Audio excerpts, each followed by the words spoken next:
Hey guys, welcome to my channel. So I have been spending less and less time in the kitchen lately, and I thought that I would show you guys why. I have been spending so much time out in my garden, and I wanted to give you guys kind of a tour of everything that we have planted and some of the things that we are harvesting right now.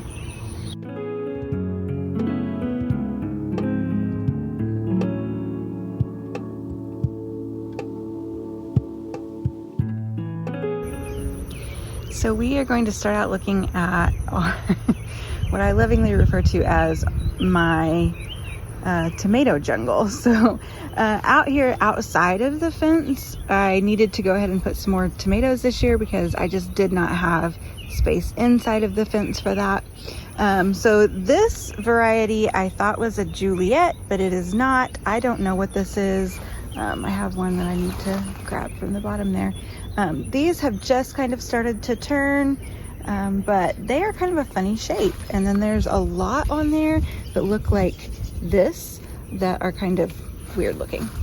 And then this variety right here is a cherry tomato, and it is my favorite tomato that I have ever grown.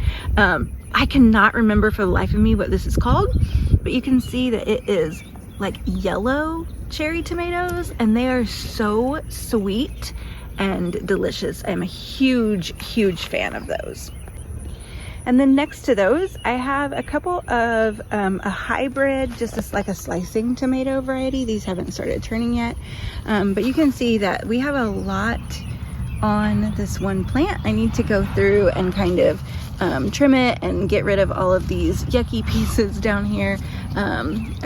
You want to make sure and keep that stuff trimmed off, but we have a lot of tomatoes on here, so as soon as these start turning, I am really excited about what I'm going to be able to get out of them.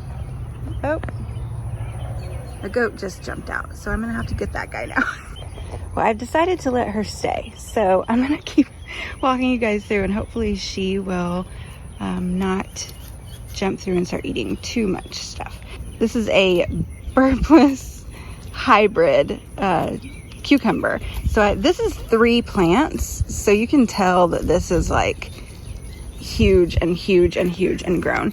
But actually what has happened here, and I'm not really sure if you guys are, seasoned gardeners a little bit better than me, and I'm not sure if you can tell here, but this cucumber has attached itself onto this tomato plant, and this tomato plant is kind of funny. It looks like it's growing tomatoes and cucumbers at the same time, so that's kind of funny.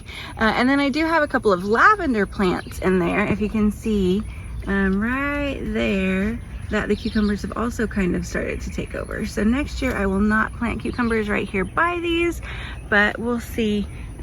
We'll see if the lavender, I have another one right here. We'll see if the lavender makes it past this year.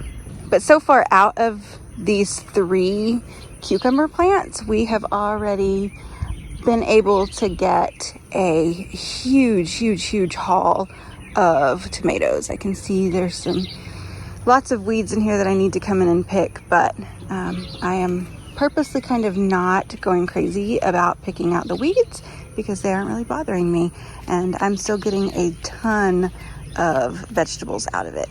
Hey Nova. Okay, so we're gonna walk in my main garden area this year. We have a gate on it, which I'm gonna make sure and close. And then I'm just gonna walk you guys around. So this whole line right here, I think because we're kind of going downhill a little bit, we are having a hard time with tomatoes here because I think that the water maybe pools a little bit more. So these guys got just too much water. So I have one early girl, and you can see these are kind of starting to turn, but I'm not getting any new blossoms off of it anymore. It's just too warm for that now. So the early girls do really great when it's more cooler temperatures, and we're kind of past that time.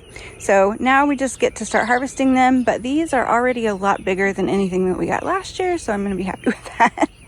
And then I wanted to go with a lot of heirloom Roma tomatoes. So these are all determinate plants, which means that they're not going to keep growing and keep growing and keep growing, but they are going to produce a ton of tomatoes kind of all at the same time. So I am wanting to make a lot of my pasta and pizza sauces and stuff for the whole year all at once. So in order to do that, you really kind of have to have a lot of tomatoes at one time. So all the way around, we are going to have a ton of determinate heirloom Roma tomatoes, and that is going to hopefully be our pasta and pizza sauce and maybe even some salsa for the rest of the year. One thing that you really might notice a lot around here is marigolds. So I planted marigolds in between a lot of my tomato plants, and that is because they help deter some pests that tomato plants can get, but then they also will bring pollinators, which, you know, I've heard a lot of people say this year that they have had a hard time getting, but we have not, because we have a big field, some pasture area on each side that we have purposely let wildflowers grow up on. We don't have any big livestock right now that we're feeding. We're babysitting our goats for a friend, but they really don't take up all of that pasture. So they will go in and eat it, but they have pretty much left all of the wildflowers just to our pollinators. So we have a ton of pollinators this year, which is really, really handy. Speaking of pollinators, I let our youngest daughter, the toddler, I let her help me plant some Zenia seeds, and these guys have just taken over. They have just really sprung up, and they are so beautiful, and they have brought in more pollinators than anything else has. And this is something that I will continue every single year in our garden now to do, is just lines and lines and lines of zinnias around the garden or around planter boxes or whatever it is, because these guys are the easiest things to grow and they are so beautiful. So I'm actually going to cut some of these today and bring them inside, and once you cut them, they will just continue to grow and grow and grow, and every time you cut them, they flower more and more. So they are so beautiful. I love, love, love the vibrant colors that they're bringing, and they just bring so much joy for us to come out here and look at.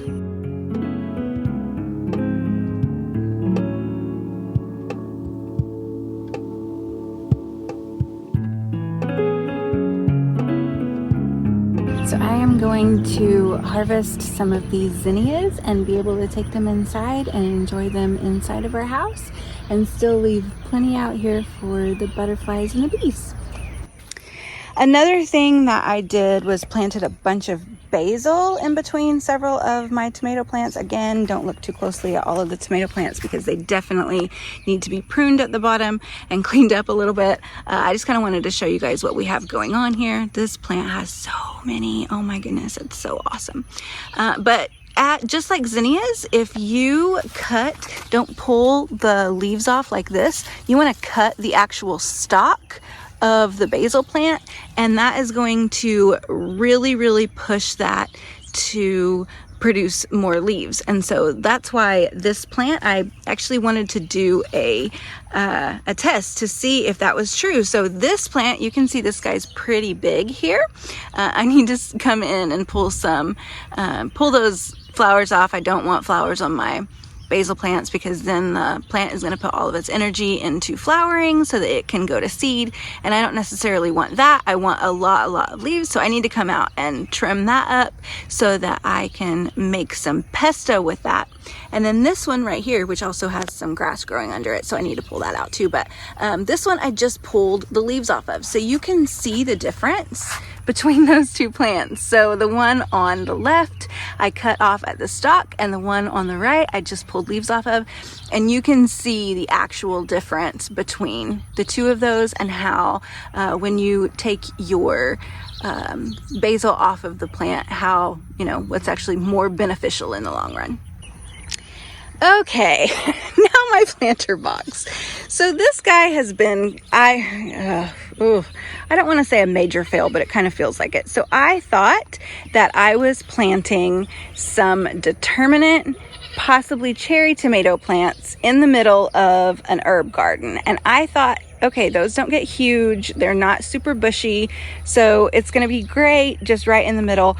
I'm going to have some pollinators on that and and that is not what happened. So I am not sure what kind of tomato plant this is, but I mean, you can see just the blossoms alone are huge. And this plant, first of all, is definitely not heirloom and is definitely not indeterminate. We have a decent amount of tomatoes on there. Just the shape of them kind of look like an heirloom. That one does anyway. I'm not sure about the rest of them. But it is really taken over. So I probably will not do tomato plants in the middle of this box next year, but you know, we're taking what we can get right now. So in here we have tomatoes, we have some more basil, we have, oh my goodness, the tomatoes have just decimated my thyme, and I have some parsley. This basil has not been getting enough sun. And these buddies, so we have some baby ducks in here. And these guys are going to town on any of the pests that we have coming up on the bottom of the stalks of anything and on the herbs. So these guys are killing it. We love, love, love having baby ducks. Anyway, they're so much fun, but they are just absolutely adoring having the run of this. And they're really protected because, you know, no pests or whatever are going to get in here that are going to get them. So I'm not worried about like hawks or anything like that jumping in and getting them. And they have just really thrived in here. So I am a big fan. This is definitely something that we will do from here on out for raised bed, is we will have 1 or 2 baby ducks in them once we get enough cover to really be able to take care of them in there. So in here we have the tomatoes. I also have some peppers. So this is a poblano, I think. No, this one's a jalapeno. Where's my poblano? Oh, my poblano is right here. So I haven't actually had anything come off of this poblano yet, but it is getting bigger. So I am pretty excited about that. It looks like we have a few blooms coming up. And then we have a couple of jalapeno plants. Again, I think had we not had this massive overgrowth on these tomato plants, the jalapenos probably would have done a lot better. But still, I mean, we've gotten quite a few off of them, and we have quite a few still growing on here. So I am pretty happy with that. These obviously aren't big enough to pick, but we have quite a few on there. So raised beds for jalapenos work great. Raised beds for tomatoes, not so much. So on the other side of our raised bed, we have dill. So this I'm actually going to let go to seed. We use a lot of dill. I'm making a lot of pickles because we're getting a lot of cucumbers, but I don't know if you can see it on here. There are so many little flying pollinators here that are jumping in on this dill because it is flowering. So I am letting that flower, and then I have some little organza bags that I will come out as these flowers start to kind of wilt a little bit. I will come out and put the organza bags on here so that when these go to seed, they will go to seed in those bags rather than in my actual bed. And then next year I will have seeds for dill, and I won't have to buy them or I won't have to buy the actual plants. But in the meantime, we have a ton of pollinators out here because of the flowers. So I am going to use that and be really excited about it. So this is kind of the spot that I need to bring out those organza bags and start throwing them on top of here so that as they go to seed, these seeds are super tiny. But as they go to seed, they'll go to seed in those bags. The same thing here. So this is some oregano, and this is the same thing here as this goes to seed, which think you can kind of start to see in some of these it's going to pretty soon. I'm going to bring those organza bags out and it's going to go to seed. So next year I will have seeds already for all of my oregano. Other than that, hi buddies. Other than that, we are going to let this kind of go, and I'm going to dry this, and we will throw this in the so other than that, I'm going to dry this, and then we will have oregano all winter long, which is really, really nice. Now I did miss, you can see here, the coriander seeds at the end of these flowers. So that's what this is coriander. Now you can harvest this and just have coriander seeds, which are really useful. They're in a lot of like pickle recipes. So if you're making pickles, that works out really well. But it definitely got too hot and all of our cilantro is gone. So that is just not going to work next year for that here. I probably need to throw that closer to the house. But for right now, I'm going to be really happy about these seeds. I'm gonna bring out my organza bags. I'm gonna put them on here, and as these release the seeds, we will pull them out and have cilantro for next year. The other thing that I have in here that I'm not really sure, it's kind of hard to tell, but that down there, which again has kind of been decimated by these tomato plants, is mint. And let me tell you what, this mint is so fragrant. So it's peppermint, and we have really enjoyed having it available freely, but man, this stuff spreads like crazy. So that's going to be kind of fun to have to clean out. But mint is one that we definitely use. I don't know that we use it as much as all of this, because it is going everywhere down here. But it's working as a ground cover for us so that we're not having a bunch of weeds in here, which is also really handy. And then the last part of this part of the garden is my cherry tomato plants that are just a basic cherry tomato plant. I have 3. I have a lot of weeds down here. I have some gloves that need to be picked up, and then I have some marigolds as well. But these guys have gotten just absolutely huge for cherry tomatoes this year, so I have been extremely pleased with those. You can see my cucumbers have kind of come through, so I'm getting cucumbers in the fence line, so I'm gonna have to go through and kind of pull those out. But yeah, we're having a pretty great crop so far of everything. Okay, so moving to the front garden, we have this I don't have fencing around quite yet. That will be a next year's project, but for right now, I wanted to go ahead and get a little bit more planted. So we have some watermelon, and these are kind of finally starting to come up.